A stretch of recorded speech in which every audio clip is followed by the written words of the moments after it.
All right, first song to talk about, the starter of the EP, Brave New World. Let's start from scratch, quite literally. What is this song about? So, I would try to summarize the topic of the song as how much I believe that dysfunctional leadership leads to a dysfunctional society. This song was inspired by the crazy events that we've seen in the last even decade, I would say, but in the recent years, let's say 5 to 6 years, following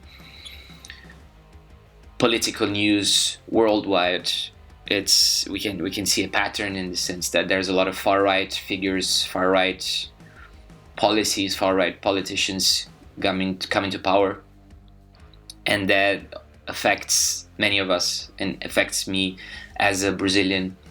And what happened in Brazil with Bolsonaro coming to power, that was, of course, there was Trump before, and so that was the inspiration, right? I think if you go through the lyrics, and even if you see the lyric video, you will notice that in a certain point, some of those figures appear there. So this song is really about my personal frustrations on far right politics, and as a whole rejection of reality, right? In the name of conspiracy theories and what we saw with the whole corona vaccination situation of like Bill Gates wants to put 5G. That's it's a bit insane to me personally to see all of that happening, and this song is pretty much a way to vent off on those frustrations, right?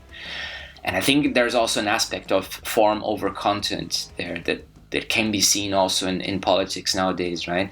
That's what I manifested when I wrote a bit of the cleaning the blood stains, leaving the crime scene, smiling at the camera and looking convincing, which is the beginning of the chorus. And that's what really me visualizing many of the scenes you could see in the newspapers and videos of how politicians like those like Trump, it's all about form over content, right? You could see if you try to evaluate what are the policies, they don't even know what they're doing. I mean, the same could be said from politicians from any part of the spectrum, let's say, but in those cases, it's quite blatant, right? It's a strong focus on the political, the public appeal you could have and looking convincing, even though you're doing a lot of horrible things with your decision making behind the scenes.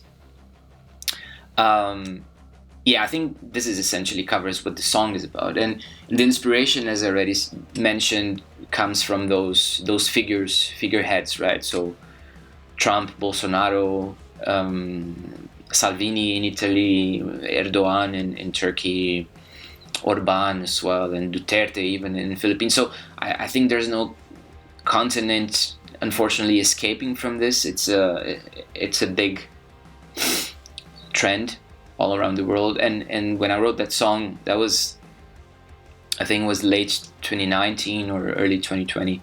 The landscape was slightly different, but I would say even not too different from what we have today. Another inspiration outside of the political spectrum of it was obviously the title. If you know the book by Aldous Huxley, Brave New World, I'm a big fan of dystopian books, and I read that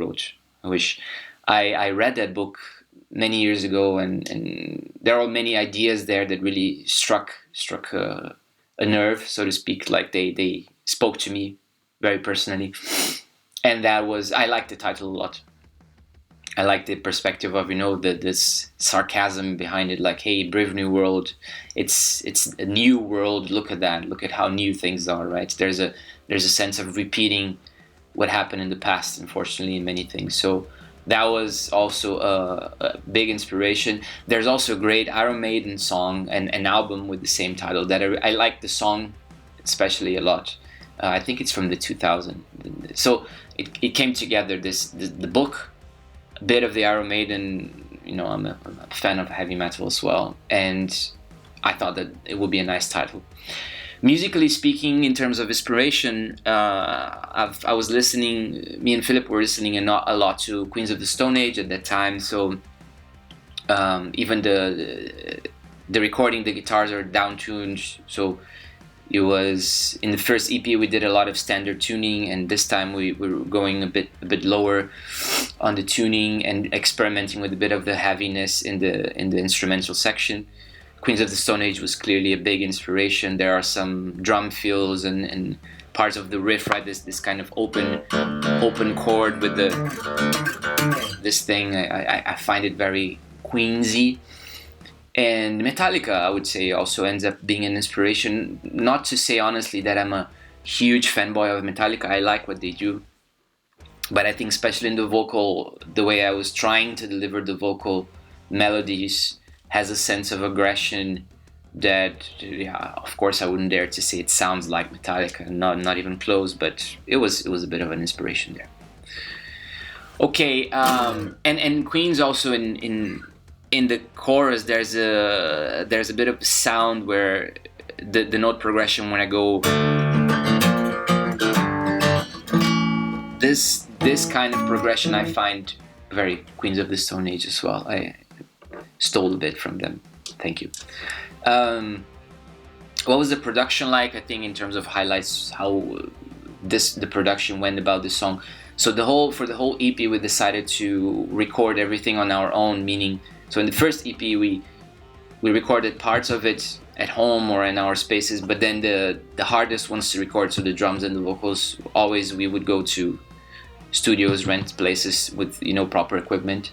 And this time was the first time that this song was the first one that we decided to try everything on our own, so with our own gear in our own space, just doing it our own. It was a big challenge, but it was quite exciting as well. So we did everything with our own setup. We recorded the drums in our rehearsal room, and the vocals we rented this cool place called Pirate Studios here. We brought our own equipment and essentially just used the premises for sound proofing, sound isolation, and that kind of thing. It was exciting. It was a lot of work. It was heavy lifting, especially because this song was recorded isolated, like standalone, not together with the other songs. So typically, at least the way I know it, is when you're recording a bunch of songs, you would, to improve the efficiency, so to say, of the recording process, you go and record them in batch, right? So you say you have 5 songs, track all of the drum tracks for the 5 of them, and then the bass and so on.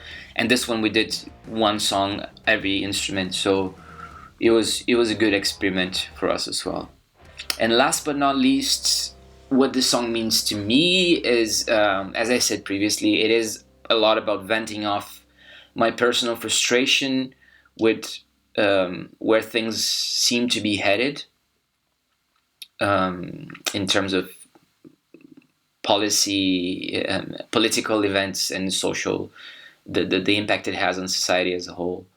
And yeah, there's a sense of being afraid of what the future holds, right? So there is the latest album from Ghost, which is a band I'm a huge fan of. I was going through some interviews that Tobias, the head guy at Ghost, was talking about the meaning of them. And there's a song called 20s where he was saying that, and I, as much as that is a bit difficult, sad to hear, it's he wrote that thinking of the 1920s and how that time period had a lot of similarities with what we've been going through lately. So like the historical parallels of how much we're repeating the patterns of 100 years ago. And this song, I think, speaks to me a bit in that sense as well. Yeah, on a more positive note, to finish this reflection on Brave New World, I think it was also a very, I tried, when I wrote this song, I tried to, what elements of the songwriting that we tried on the first EP I wanted to evolve in terms of guitar, bringing a bit more heaviness, a bit more of my heavy metal background into the band. Also with drums, I think Philip was going more, like doing more of everything there, which I found fantastic, like more aggressive drum fills, more speed. It's a fairly tricky song to play live as well, like in terms of the cadence and keeping up the tempo. So yeah, all in all, I really like the song. I'm very proud of the result, and I hope you enjoy it as well. So yeah, this is the covering the first one of the EP, Brave New World. Cheers.